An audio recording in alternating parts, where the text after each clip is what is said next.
self-inquiry, thought contemplation exercise. Who am I?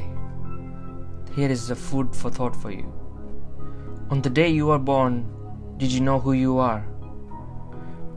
You may not had words and concepts to explain and define who you are, but your experience of you was 100% present. You didn't know you were a human being. You didn't know you had a gender. You didn't know you were separate from the world that you are experiencing. You didn't know you had a name, what a name even was. You couldn't explain who you are, but you knew. That knowing wasn't a concept or an idea.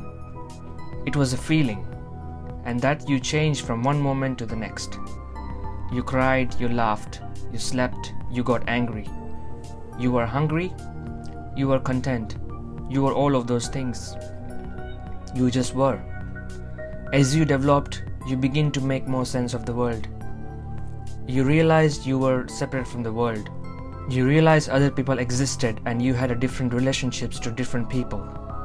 You learned to associate a particular sound as your name. You learned to identify with your gender. In spite of all things that you learned, you were still you. But you had now adopted a whole lot of beliefs as you weren't actually you. Over time, you begin to increasingly identify with your physical and mental form. You begin to assume your preferences and inclinations were you. You came to see your strengths and weakness as you. You use your results and the reactions of others as a mirror to draw even more conclusions about you. Little by little, defined yourself more and more sharply. This is what I am, and this is what I am not. In this way, you lost the sight of who you really are, and have always been. Because who you are isn't an entity. Who you are isn't something solid and permanent. Rather, who you are is an expression of life itself. You change from one moment to the next, and you hold within you all the possibilities from love to hate, from generosity to selfishness, from beauty to ugliness, and in reality, you are all those things. You always were and you always will be.